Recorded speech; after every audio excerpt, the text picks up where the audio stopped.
I made a planet radioactive. I'm sorry. I enslaved a population. I committed mass genocide. I'm sorry, I thought bad things about L.ron Hubbard. I used to listen to Beck! Hey, Soprano! Okay. I can't watch King of Queens anymore! All Jag, all Stargate SG-1. All the Simpsons! And how sad's that? Wait, hold on, there was another show as well. You guys are screwed up entertainment! My Stargate? No. What was that other show that I found out like 3 of the characters were all Scientologists? My Stargate? My name is Earl. Hi. My name is Earl! I am Legend! The Days of Thunder! Cocktail! Risky Business! Battlefield Earth. Battlefield fucking Earth! That movie sucks. But that sucks, so it doesn't matter! If you really believe it, come down and defend it. Basically, one of the people who's already left has been tailed by a member of OSA, which basically means that you guys, when you start to head home, don't go straight home. Go home via somewhere else. Maybe say go see a movie or grab something to eat at a restaurant.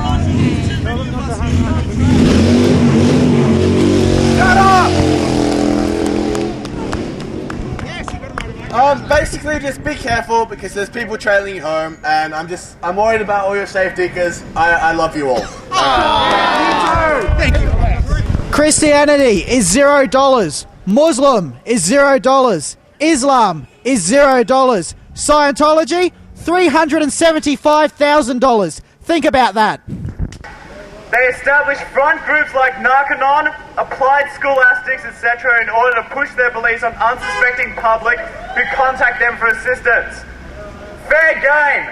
Ex-members and those critical of the organisation are subject to stalking, harassment, physical attacks, libel and slander. These tactics are official church policy, well documented and continue to this day despite what COS spokespeople claim.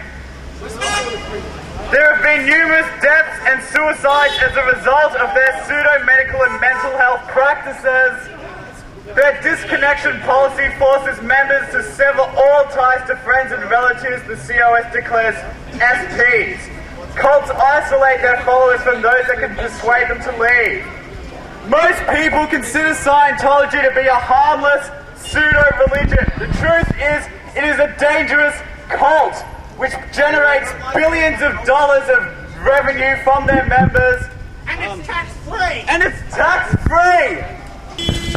You gotta think here, religion should be free. All of the millions of dollars that these people are putting in to allow them to actually learn these things could have been given to other things like charities or helping all those third world countries get out of debt. But no, they're swindling all the money for themselves.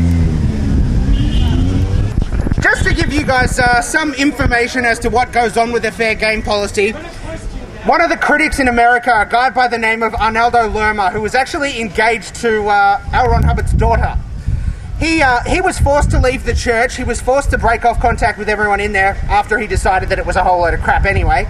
But basically the church spent $1.7 million in order to pursue him in the courts. They spread slander and libelous information about him around his neighbourhood. They put up flyers saying that he was a pedophile. They put up flyers saying that he was a criminal and that he'd done drugs. All of them were lies. And this was spread by a church that claims to have the answers, that claims to care about its supporters. Yet they did this to one of their own. Hi, sweetie! If they can do this to one of their own, what are they going to do to you? What's the difference between Scientology and schizophrenia? Schizophrenia doesn't cost anything. Why is it that an organisation so opposed to psychiatric treatment and psychiatric drugs, why is it the founder of that was found dead with Vistaril, an anticonvulsive agent, in his system? Why? That's true. How is it that Scientology could persecute psychiatrists when Dianetics was first published as a guide to mental health and was submitted to the American Mental Health Association? I have some information here on the human cost of Scientology. I'll read it out in a second. The danger of Scientology isn't just that it will take your money for useless, scientifically unproven causes. Sometimes Scientology procedures and philosophies result in deaths that wouldn't otherwise happen. Here are a few of these suspicious deaths. Josephus Havanith. On February the 20th, 1980, Josephus Havanith died in a bathtub full of water at the Scientology-owned Fort Harrison Hotel in Clearwater, Florida. The water was so hot that it burned his skin off. His autopsy listed the cause of death as probable drowning, but his head was above the water. Quentin Hubbard, who was l.ron's son. On November the 12th, 1976, Quentin Hubbard died in hospital.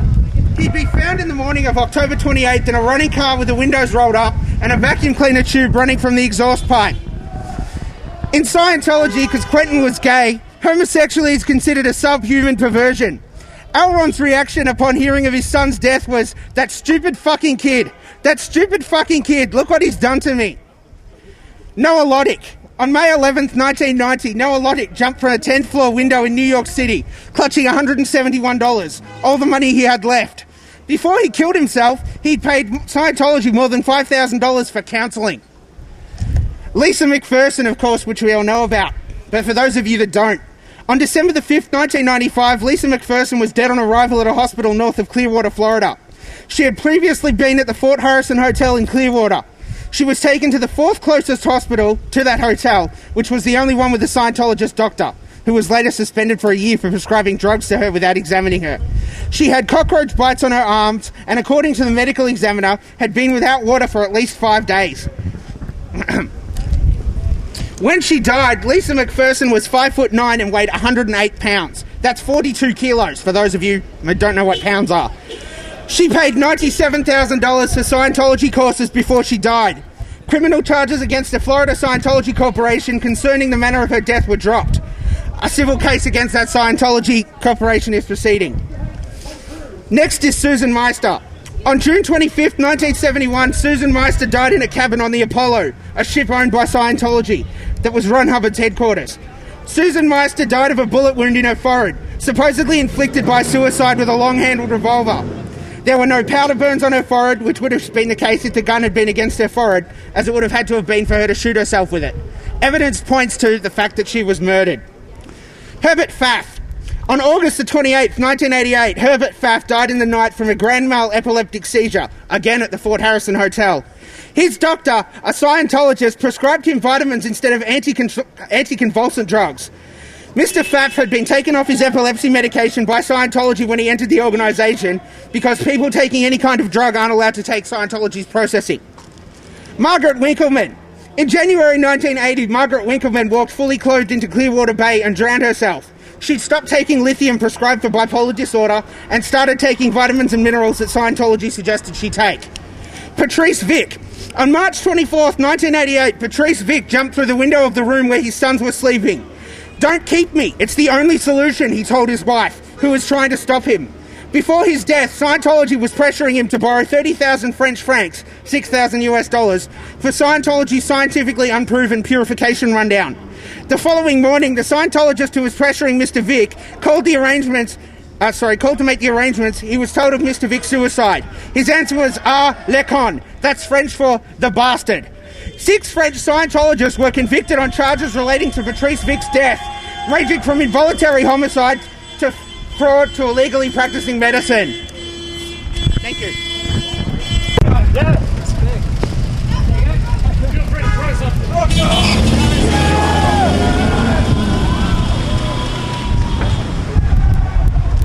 By l.ron Hubbard. You don't get rich writing science fiction. If you want to get rich, you start a religion. Show me any person who is critical of us, and I'll show you crimes and intended crimes that would stand a magistrate's hair on end. The only way you can control people is to lie to them. You can write that down in your book in great big letters. The only way you can control anybody is to lie to them. Open letter to Scientology members. Even though we seem to be at opposite poles to each other, we share a common bond. That bond is our humanity, our desire for peace and a happy existence. We do not target you as Scientologists. Your beliefs are your own and we respect your freedom to have them. We are here to